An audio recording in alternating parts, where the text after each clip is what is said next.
Hello, Wobbly Phil here. The sound of a two-stroke. The smell of a two-stroke. The raunchy power band of a two-stroke. To folk of a certain age, like me, nothing pushes the motorcycle nostalgia buttons like a two-stroke.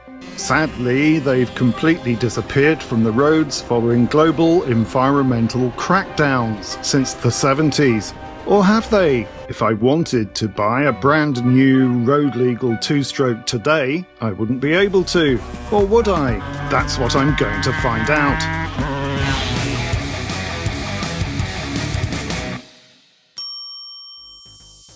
Last week's video about the return of the BSA Bantam brought back memories for a lot of you wrinkly riders.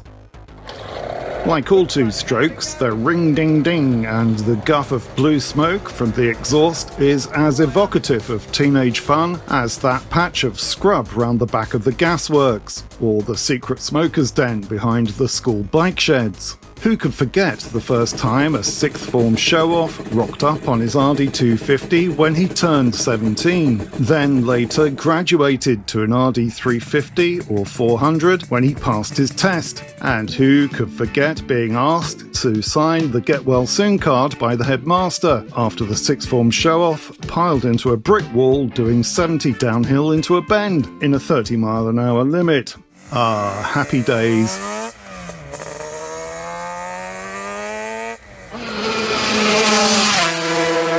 Two-strokes haven't completely disappeared from the two-wheel scene. You can still find them in off-road arenas. There are plenty to choose from for motocross or dirt biking, for example, which is not something I've ever got involved in, to be honest. There are 250s and 350s available from KTM, Husqvarna, Gas, Yamaha and the like, which will make you happier and muddier than a pig in shit. And there's still a thriving racing scene for strokers. But as road bikes, they were unsurpassed, being simpler, lighter, easier to maintain, and with usually a rip-snorting power band that could take the uninitiated by surprise. We all miss those glory days when we could leave other road users suffocating in clouds of blue smoke at the traffic lights. I'm not saying there aren't four-strokes that can match the same performance these days, minus the blue smoke of course, unless we're talking about the likes of my Kawasaki Z900, which was very unwell indeed. So, is there any way of reliving that dream on today's roads on a brand new bike? Sure, you could splash out on a pre-loved bike. A used RD350 will cost you anything between 5 and 10 grand. Here in the UK at least, that would be perfectly legal to ride on the roads, as any vehicle over 40 years old is classified as historic. You'd also be exempt from taxing it and from getting an annual MOT or roadworthy. Interestingly, that exemption also applies to snowplows, mobile cranes, digging machines and steam vehicles, should your proclivities be slightly more exotic.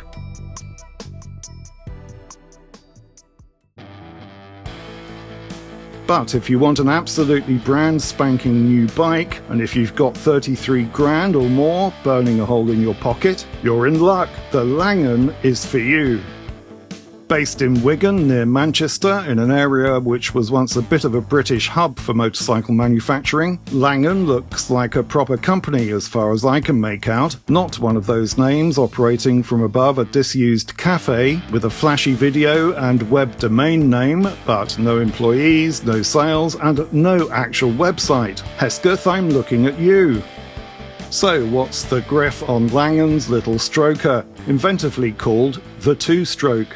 Unveiled in 2020 as a prototype, by 2022 it had passed its regulatory tests and was ready to go into production. It's based around a 250cc V-twin that was first developed back in the 20-teens in Italy by Vincenzo Mattia, a former Ferrari engineer. His firm, Vins Motors, has been talking about its own neat little 250cc stroker smoker, the Joe Cinquanta, for a few years now. With acclaimed 85 horses powering a bike with a carbon fibre frame that weighs an astonishingly light 85 kilos all up, it promises to be a sight for sore eyes, ears and noses. According to Vins, this bike has instant power, instant throttle response, instant acceleration, and is yours for €40,000, about 35,000 Great British pounds, or 46,000 of your American greenbacks.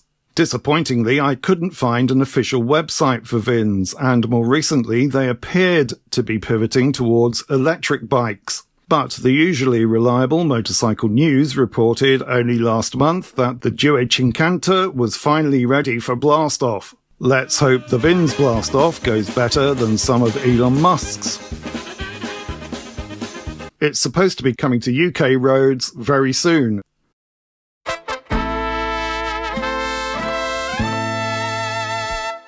Back in Wigan, you can actually buy, or more accurately reserve, your two-stroke 250 V-twin right now.